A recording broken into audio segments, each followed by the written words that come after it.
What's up, guys, gals, non-binary pals, people of every color? Welcome to the Cody Hansel YouTube channel. My name is Cody Hansel, and I've been watching She-Ra. This show is dangerously good, like ridiculously so. I went into this show thinking what I think the most general thought of it is it's going to be really girly. It's going to be... that was basically my big thought, was it's going to be girly. It's going to be just very girly. I don't know why I thought that was initially going to be such a bad thing about it. It's not inherently a bad thing for a show to be girly. Some of my favorite shows have been girly. Like growing up, I watched Powerpuff Girls. That show is great. I went into it thinking the show's going to be fine.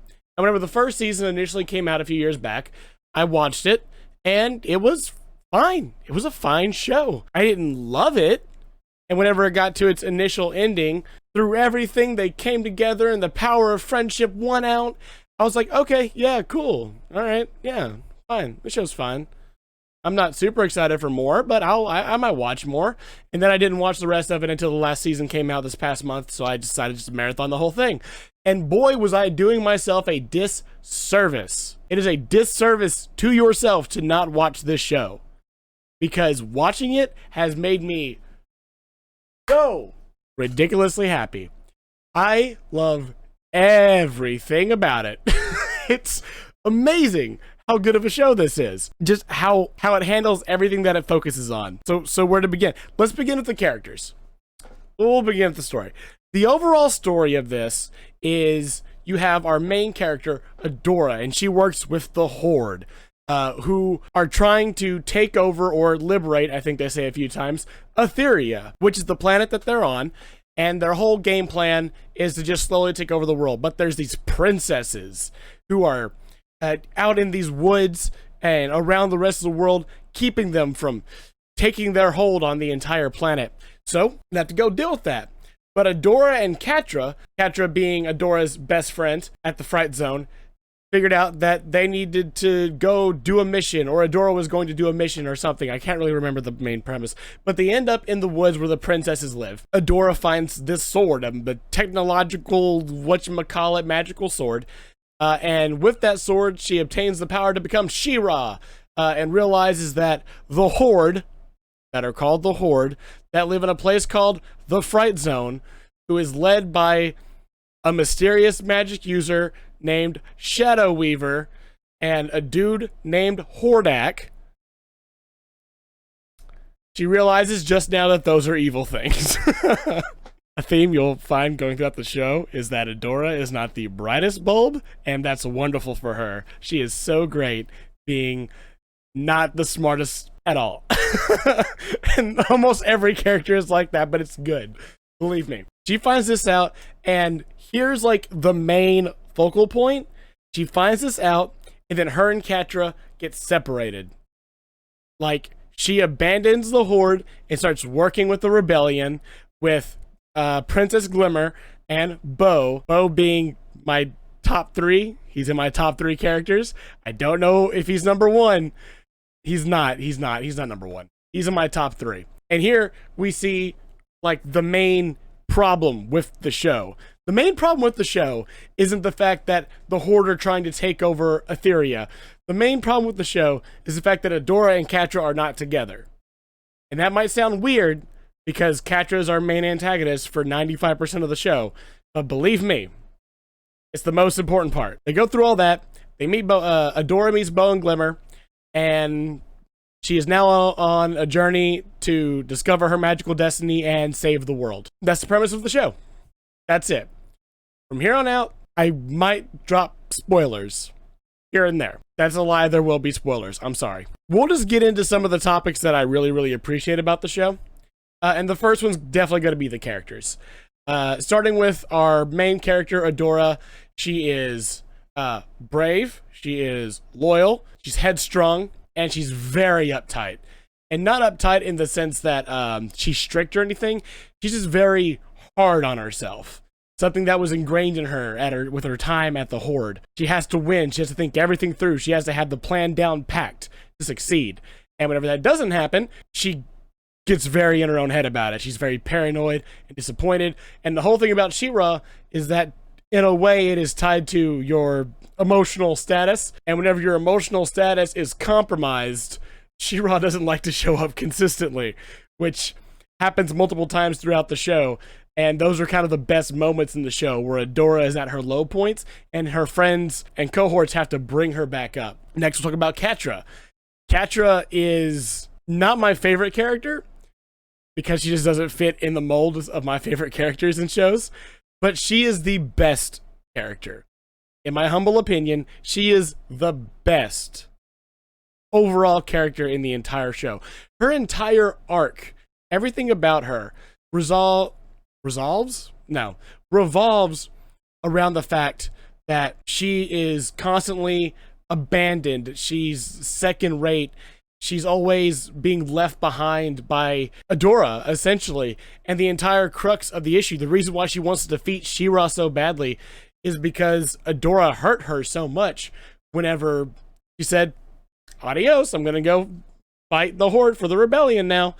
And Catra stayed with the Horde. And she eventually worked herself up to the same classification of Horse Captain, I think they're called, as Adora was before she left, eventually overthrowing Shadow Weaver and getting on Hordak's good side. The entire time this happens, she's slipping deeper and deeper and deeper into this person who's just so afraid of losing people that she pushes people away anyways. All of the friends she makes, she loses because she doesn't know how to handle people being nice to her. She can't comprehend it because the only other person who was ever nice to her was Adora, and she left. So if the best person to her can leave her, why does she deserve for anyone else to stick around? And that's depressing. I can relate. It sucks, but I can relate a little bit to that. Catra's a load of a character. Who next? Scorpia. Scorpia is my number 2 character because she's strong, she's loyal, and she gives great hugs. I'm pretty sure that's the quote, and I'm going to pretend that I memorized it. God, she's so wonderful. She's the nicest person in the world, stays by Catra's side no matter what. Even whenever Catra is just the worst person to her, she sticks around with her. She builds these like legitimately strong friendships with people and is purely selfless. It's fantastic how great of a character she is. Not to mention, she has the best look in the show. Like, overall, I think she's the best designed character in the show. Look at her. Look at this character design. Fantastic. Oh, if we're talking about character looks real quick, go ahead and pull up Princess Prom real fast, episode 8 of season 1, and check out these looks, dude. Catra, that's a look. Scorpia, that's a look. They gave her the best outfit in the entire show. Scorpia. Absolutely phenomenal. Oh, and in season 5, she has like a whole like jazz club singer scene. Also very good. Ooh, and Mermista has a great outfit in season 5. Mermista's like right there at number 4 of my top 5 favorite characters. Or top 3 favorite characters. She was so close. There wasn't enough Mermista. There also wasn't enough Frosta. She got like one episode. I'm getting distracted. Glimmer and Bow. Glimmer is very similar to Adora in the sense that she is kind of headstrong, she's brash, but where Adora will make all of the faults and everything that happens that goes wrong hers. She owns everything that happens and she lets that eat her up from the inside. Glimmer is much more external about it. She'll blame the people around her, she'll blame the plans not working out correctly, and she wants people to trust her so desperately. Whenever she does things that go against the group or go against the group's plan, she gets confused all of a sudden as to why things aren't working out how she wanted. And that plays out very negatively for her in a couple scenarios. But she always eventually comes back to being the good friend she wanted to be and getting her friends back. Bo is the glue that holds this team together. He is intelligent, caring. His entire thing is like, hey, we're the best friend squad, and if y'all are squabbling, we gotta work these things out. He's always the one trying to put back together the team whenever it falls apart for some reason. And the weakest he ever is the one time that he's not allowing himself to put these things back together. But once he gets over that and he does it, all of a sudden everything's perfect again. And Bo is perfect. What a boy. What a boy. Bo's a boy. Also, sidebar, Bo's dads God, I love both dads so much. They're everything that I strive to be as a father, except for whenever you meet them and they're not really listening to their son because they're, they want him to be one thing, he wants to be another. That's the first episode that they're in. But other than that, they're great. They're extremely positive. They have great puns, and they're very supportive people. Everything I strive to be as a dad. Someday, eventually, maybe. The next character I have to talk about, I'm not talking about Hordak because I feel like Hordak got a little shafted towards the end. I really wanted him to get like a fulfilling thing, and he kind of did. He got an arc, but not like much of one. If there would have been, I'll get to this. Segueing into characters important to Hordak, we have Entrapta. Entrapta is the best. Entrapta is the #1 character. She's phenomenal in every single way. I mean, I've just always been drawn to the short, kind of geeky characters who are like tech obsessed but don't really understand like social cues. Reasons why I like a lot of characters like Gadget's my favorite rescue ranger, the little pipsqueak scientist girl from Promare who has like 5 lines. I love her even though I don't know anything about her. Entrapta is the best. Her entire thing is like she's so obsessed with tech that she doesn't understand people. She didn't grow up around people. She grew up in her giant castle with just her robots that she built and her few servants, the few people that kept her alive and fed her and stuff. So when they first meet Entrapta, and Tiny Food. Oh my god, Tiny Food. That's so funny. So whenever they first meet Entrapta, they find her in her giant castle all by herself, messing with First One's technology, which is the ancient people who are super scientifically advanced because sci-fi. She kind of corrupts everything, but they realize that her ability to meld technology with magic can be extremely useful against the Horde, so they bring her with her. At the end of season 1, they think she's dead, but no, she's just with the Horde. She's so obsessed with technology that she kind of doesn't realize she's on the good or bad side. She just realizes that she gets to work with technology and keep making better and better and better and better stuff, and the Horde is promoting that because they want better weapons, and making new technology for weapons is making new technology, so she just embraces that and rolls with it. She ends up building a friendship with Scorpia and Catra that turns on its head and leads...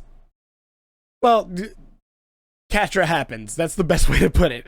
Catra happens. This leaves Catra down an even deeper spiral, so on and so forth. But Entrapta even manages to form a relationship with Hordak, the leader of the Horde, the main bad guy. This softens him up and creates a bit of a personality within him, gives him a weakness. His weakness isn't being beaten by She-Ra. His weakness turned out to be Entrapta the entire time. And that's really sweet. And she has a great arc with the other princesses as well towards the end. God, just the characters in this show, phenomenal. Absolutely A tier. Let's talk about the story now. Because the story overall, it's like what I said earlier, right? It's Adora gets the sword, she becomes She-Ra, and now she has to save Etheria. But it takes a lot of dives and twists and turns in ways that I found that were really interesting. Not so much in the sense that, this is the villain. Oh no, this is the now this is the super villain. No, that was basically expected. It's never the first villain who's the main villain. There's always the next one. And then you find out, oh no, there's more. That's, God, what, Avatar did that. Voltron did that poorly. Steven Universe did that. Like, literally every show does that. There always has to be a greater thing, right? Until you get to the greatest thing. Rise of the Teenage Mutant Ninja Turtles just did that. There's always got to be a greater thing. Of course, there's always going to be this growth. But the most interesting part of this story is how literally all of it is built around Adora and Catra. Like, the more and more that I delve into thinking about episodes and things that happen in them, you obviously have your Adora and Catra-centric episodes where even though they're on different sides, they're together for a short time, or they're remembering some part of their past together, they get into a scenario where they have to think like the other one to solve a problem. It's always along those lines. Very season 3 of Tangledy. But the show takes it a step further in the sense that nothing that happens in the show couldn't have happened without Catra and Adora's relationship. Noelle Stevenson, the creator of the show, by the way, go follow her and go support the entire team if you can find them online. I found a few of them. I'm going to try and find more of them and drop them in the description. But the entire team, go follow and support them. They did a phenomenal job. Let me see if I can find the exact tweets. Okay, I can't find it. Basically, she said that she didn't want Adora and Catra's relationship to be like a shipping thing, right? Like how you ship characters together because they have relationships or whatever. She didn't want that to be the case with them. She wanted this story to be a romance story about these two. And the more and more you watch and the more and more you delve into it and kind of rewatch things and see all of it, you see that. There's no way this story could have gone the way it went without Catra and Adora. Yeah, I mean, obviously you can replace their names or whatever, but those characters had to be who they were. And they had to push everything in that direction. It's phenomenal. They did a fantastic job. All the way up to, straight up, like, like, okay, that's the premise, that's the story, that's the plot, that's as best as I can break it down. I'm going to be talking in circles if I stop. Right now, I'm going to just start geeking about a few things, and you're just going to have to sit here and deal with that. 3 scenes I want to geek about real quick. Scene number 1. The Madame Raz episode, I believe in season 4. She's like jumping in like between the past and the future, or the past and the present with her memories. And she keeps calling Mara Adora and Adora Mara. Mara was the She-Ra before Adora. So she just keeps jumping between these two.